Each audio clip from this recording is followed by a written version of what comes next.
There's been a lot of bad stories about football this week. This is a good one. It's about tough choices, tough kids, and the best of what can happen when former rivals are forced to come together. Here's Don Dahler. For 40 years, Martin Luther King High and Germantown High were arch rivals. Then last year, a $304 million budget deficit forced Philadelphia to merge the two schools. As seen in the documentary, We Could Be King, what resulted was not pretty. Emily Medley came from Germantown. Some people didn't already like some people, and then people just wanted to fight a lot. Let's go. Coach Ed Dunn's challenge, forging a football team out of former enemies. This was going to be all week. In a city where 40% of the children live in poverty, Dunn's other challenge was getting his players to believe life can get better.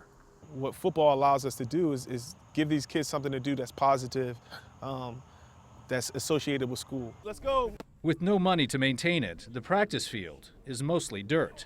The locker room is a battered old trailer. And for part of last season, Coach Dunn worked for no pay. That's why we practice in the snow. That's why we practice in the rain. That's why we practice in 20-degree weather.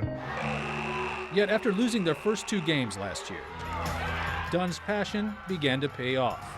They began to win. Regardless of all the turmoil and trauma that comes to these kids' lives and to everyone, these guys know that they have each other and they can depend on each other, and I think that really builds a family atmosphere. We had to prove a lot of people wrong this year. No one expected us to win. Let's make winning a new tradition around here again. Hard work led to success on the field, and by extension, the classroom. I know that you can't play without bad grades, and you can't play like being in trouble every now and then in school. Like, you can't. It just gives you something. It gives you motivation. I know you're tired, I know you're fatigued. This is not the time to get tired. This is the time that you got to suck it up. Ask Ed Dunn what his greatest victory was last year, and he'll tell you about the 11 players who are now in college. As he works with a new crop of players, the coach faces the same obstacles. But this season, he has one advantage.